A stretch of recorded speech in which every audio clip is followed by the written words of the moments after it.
begin indeed. Hello, people. This is Jerry speaking. Welcome to TheCrazyBunch's WebShow, episode 15. And today we're gonna be doing not one, not two, but 6 topics today. Now, before we begin our topics today, we got a special birthday for my nephew today.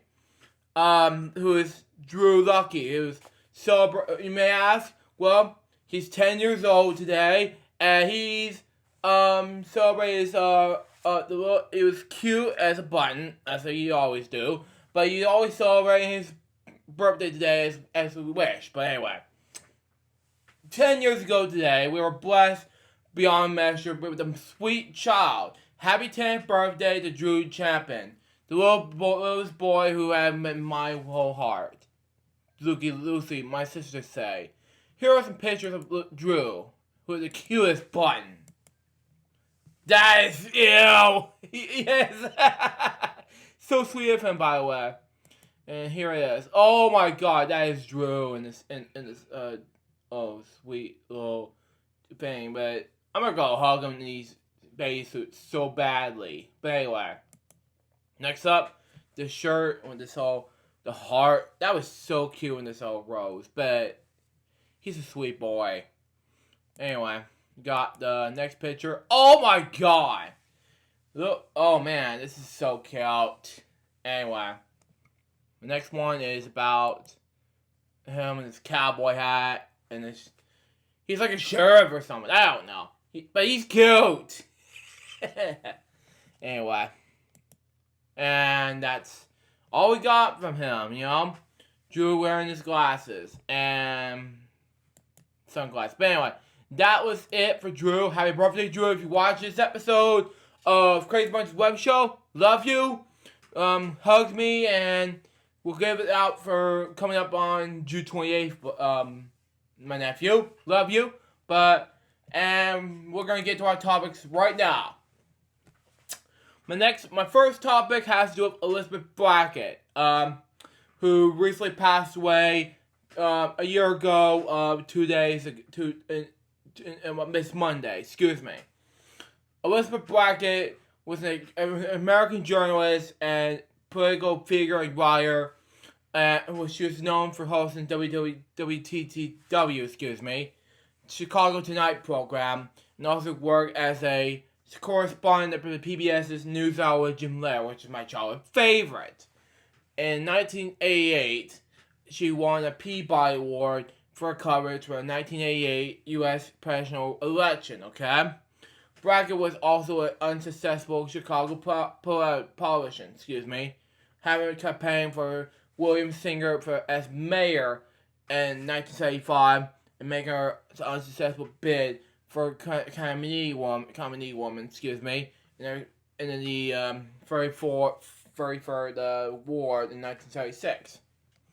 I'm not gonna read the rest of the go ahead things, but I'm gonna read you the personal life, because I think journalism career and personal life, and that'll be it for the rest of the day. So that way it'll be more easier. So there you go. Anyway. She became in journalism in WWTW's Chicago Tonight public affair program, and she also been on the NewsHour with Jim Lehrer in 1984. Now, I've been a huge fan of the NewsHour since 2000. Now, I've been doing this, and it was a great experience for me.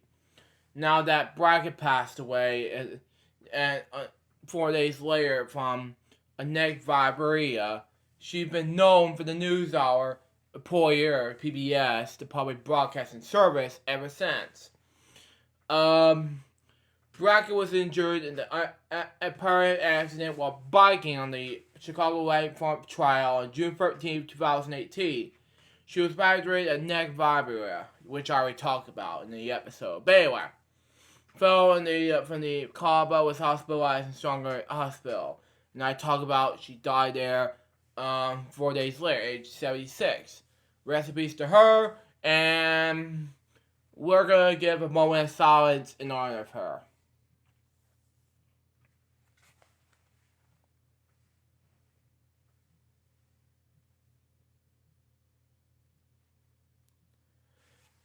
Thank you. Rest in peace, Elizabeth Brackett.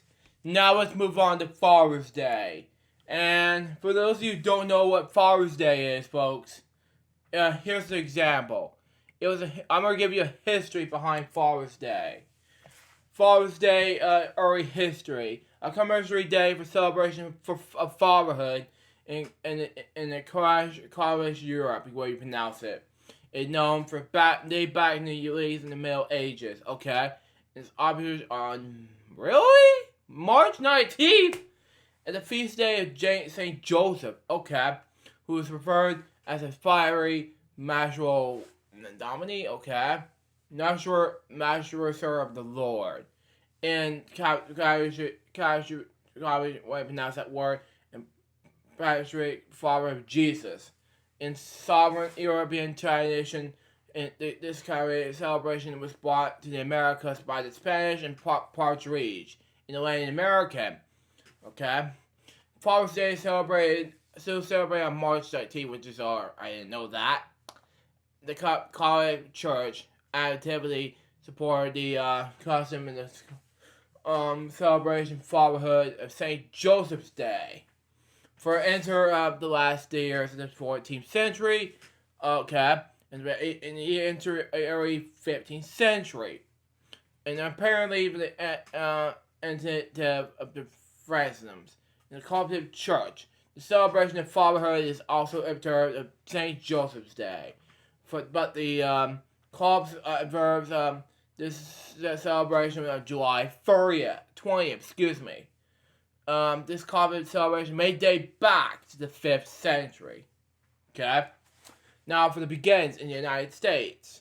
Father's Day was not celebrated in the United States outside college traditions, okay, until the 20th century. As a civic celebration in the U.S., and it was enjoyed in the early 20th century, okay? Just complement Mother's Day by celebrating fathers and male parenting, okay?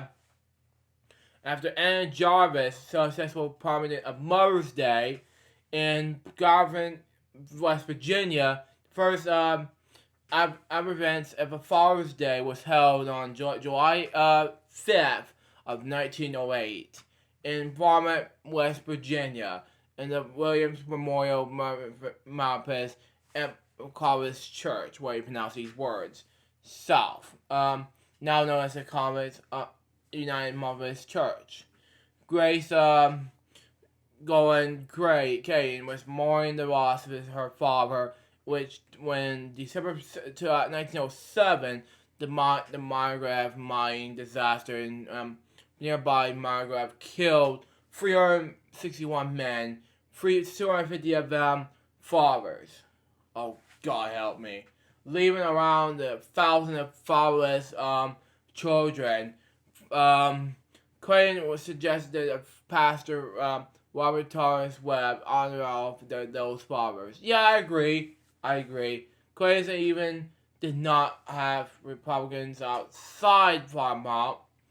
There were several reasons. Among them were the season was by other events. The celebration was never prominent outside the town itself, and no proclamation of that was made of the city council. Also, the two events overshadowed this event. The celebration of Independence Day 1908, was with 12,000 attendants and several shows, including a higher balloon event, and what took over the headlines in the following days, and the death of the 16-year-old girl on 4th of July. This is sad. Anyway, the local church on Casual was overwhelmed, and they did not even think that parliament for the event, and it was not celebrated again for many years. The ritual of ceremony was not reproduced by the press, and it was lost, okay? Finally, Clinton was a quiet person. who never promoted the event and never talked with the other person about it. Failed attempts to establish the Father's Day. This is going to be a complete nightmare. In 1911, James Adams promotes the citywide Father's Day celebration to be held in Chicago, but she was turned down. This is sad. 1912, the same year that it celebrated the launch of both Paramount and Universal Pictures. Anyway, a Father's Day celebration was held in Vancouver, Washington. Okay, suggested by Methodist pastor J.J. Berger of the Highland Methodist Church. They mistakenly believed that they had been the first to celebrate such a day. The following 1911 suggested by the Portland Oregonian. So sad. Harry C. Meek, a member of the Lions Club International, which is okay, I guess, claimed that he was the first to come up with the idea of Father's Day in 1915. Meek said that it was the third Sunday in June, which is a good idea, was chosen because of his birthday. The Lions Club was named in honor of the Father's Day. Meek was made efforts to promote Father's Day to make it an official holiday. This is a good idea. Establishing the holiday. On June 19th, 1910, a Father's Day celebration was held at the YMCA in Spokane, Washington, by Smart Dodd. Her father, the Civil War veteran William Jackson Smart, was a single parent who raised her 6 children there. She was also a member of Old Cemetery Presbyterian Church, now Knox Presbyterian Church, where you pronounce these words. She proposed the idea. After hearing the sermon about Carver's Mother's Day in 1909 at Central Methodist Episcopal Church, where you pronounce it, she told her pastor that fathers should have a separate holiday to honor them. Although she infinitely suggests June 5th, her father's birthday, well, unfortunately, that wasn't a good idea. The pastor did not have enough time to prepare their sermons. Yeah, I agree with the pastors. And the celebration was the third Sunday in June. Yeah, I agree. Several local clergymen would pronounce it, accept the idea. On June 19th, 1910, the first Father's Day sermons honoring the fathers was presented throughout the city. Exactly. However, in the 1920s, Dodd stopped promoting the celebration because she was studying the arts into the Chicago. It was sad, and it faded into relate in the industry. Even the spokesman in the 1930s, Dodd returned to the spokesman and started promoting the celebration again. Wow, how good enough! Raising awareness in the national level. She does help those trade groups would benefit most of the holiday. Yeah, I agree. For example, the manufacturers of ties, mango pipes. Yeah, let it go. I'll do the tobacco pipes and the bubbles instead of just smoking cigarettes. But anyway, and any traditional presents for fathers. By 1938, she had the help of Father's Day Council, founded by the New York Associated Men's, whereas retailers to consolidate and systemate the holiday commercial proclamations. American received the holidays the first few decades. Yeah, I agree. Viewing is nothing more than attempt by merchants to propagate the commercial success of Mother's Day. Yeah, I agree. The newspapers agreed that featured commercial and sensual attacks and jokes. It's not funny. It's a serious thing. However, this said merchants remain see silent and even incorporated the day's attacks and even into their advancements. By the 1980s, mid-1980s, the Father's Day Council wrote, Father's Day has been the second Christmas, yeah, exactly, of all men's gift or industries. A bill to record national recognition of this holiday was introduced in Congress in 1913. Exactly. In 1916, President Woodrow Wilson went to the Spokane and speaking of Father's Day celebration, and he wanted to make a official recognized federal holiday. Congress resisted. Fearing was the one would become commercialized. U.S. President Coleridge,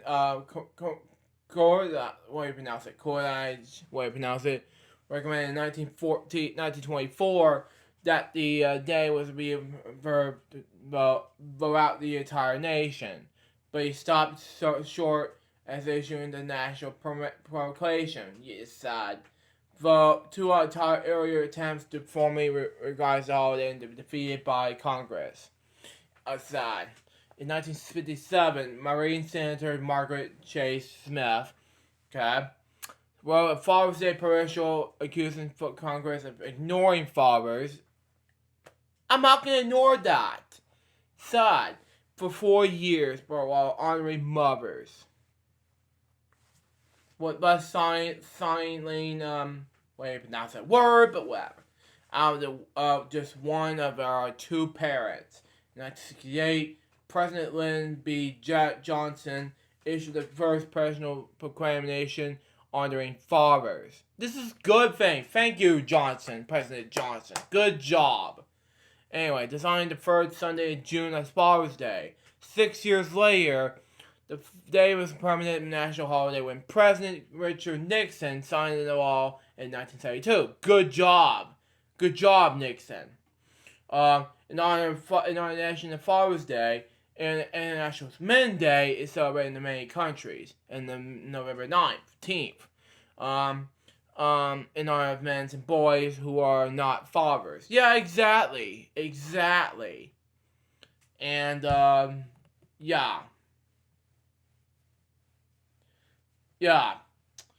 And I'm going to read you some more updates regarding that. I'm not going to read the countries, though.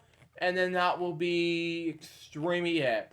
So Father's Day was observed by 111 plus countries. Wow. That's a lot. But I got some recaps to do on not one, not two, but 4 things to do. Well, first of all, let's go over the Crazy Bunch LGBM Such Club's big movie, They're Always Kids regard movie. First of all, I have a great run. It was a great run, successful, and I did a great job making the movie for the past 4 parts, and it was a great run for me, and I did great, so there you go on that. So that was a great job for me, so there you go. And the second thing is, folks, is that we went to I went to parts of it when I went to Gainesville. I saw Billy in person for the first time in 8 years in person. That was a great job for me. And that's why I happened to see Billy. So there you go on that. And then we got to see, and then I went to Orlando. And then that's why I saw Barney the dinosaur and Squidward, Tentacles and SpongeBob. And then it was a great job for me. So there you go in this film parts. And that's why I had to make this movie successful. The first 2 parts were great, but the first 2 parts were exciting. That's how I edit the movie, so there you go. But anyways, we got 3 more recaps and we'll wrap up the show, so there you go. The second recap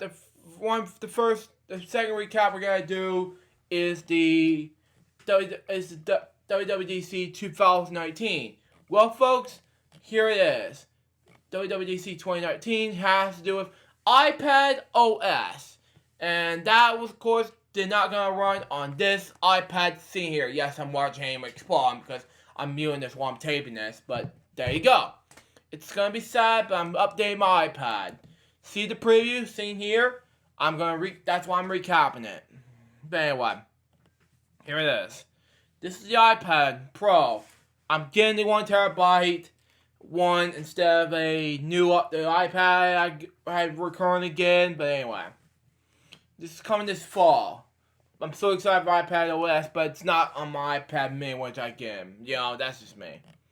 But anyway, the Apple Pencil, all that good stuff, text editing. This is a good, this is keyboard, okay.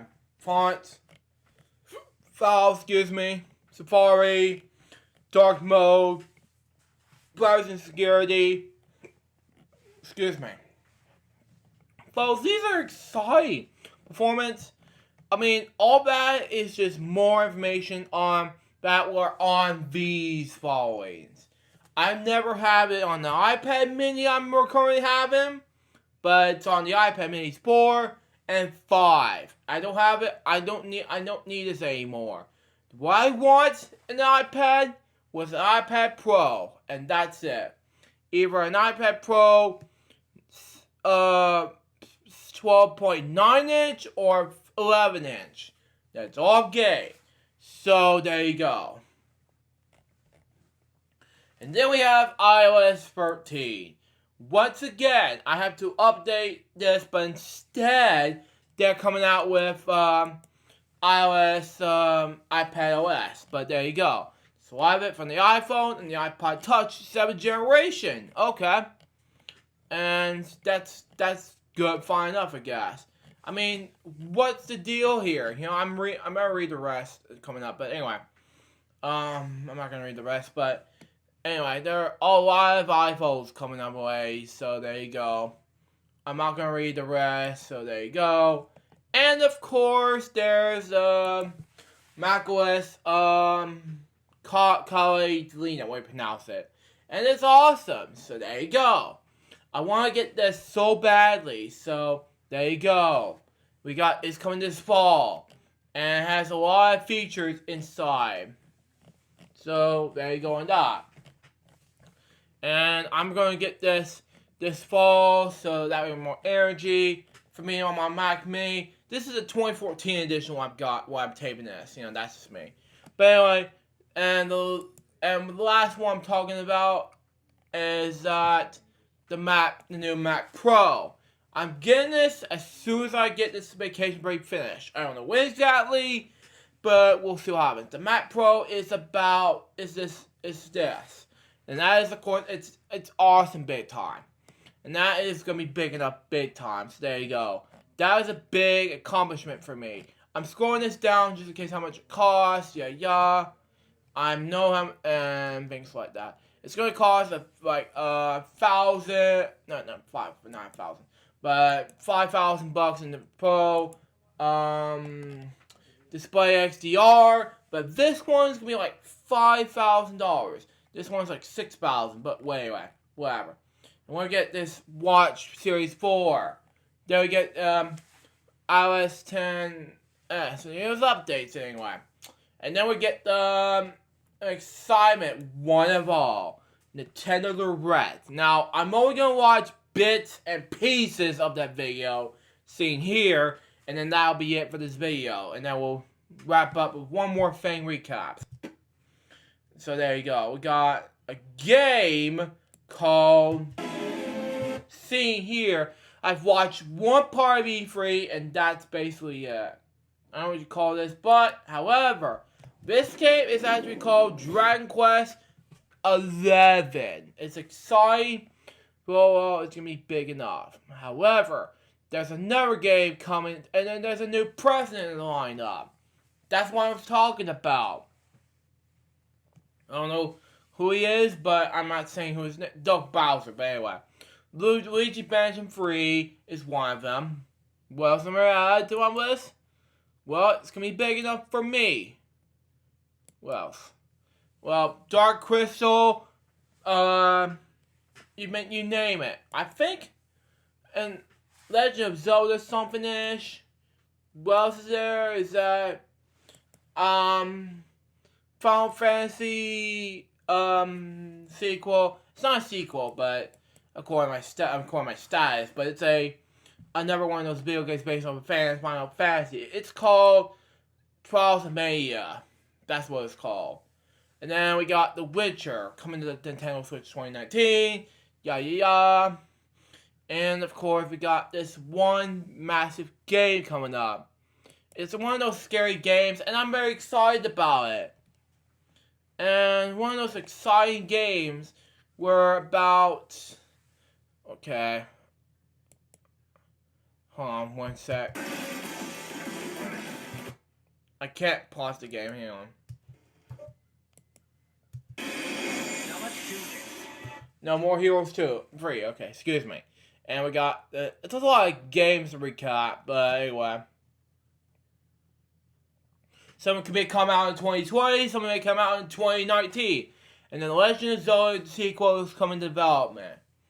And of course, the other games are still in development are as follows. Minecraft Dungeons, etc. And of course, another Doom, Spyro, and so much more. And we got one more recap, and that is, of course, Fry's Logistics 25, the 5th anniversary show. What do I think about this 5th anniversary show? It was amazing to celebrate the 5th anniversary of Fry's Logistics 295. So far, it was successful, and it was a big payback for the celebrate the 5th anniversary episode. So there you go on that. But anyways, that wraps up for the Crazy Bunch's web show episode 15. Hope you enjoy it. Stay tuned for the next one, which is going to be the Vinnie Paul Death Tribute 1 year later episode. But until next time, this is Jefferson. Goodbye. Peace out, baby. We got more Crazy Bunch's web shows for you guys very soon. But until then, Jeff was saying out. See ya.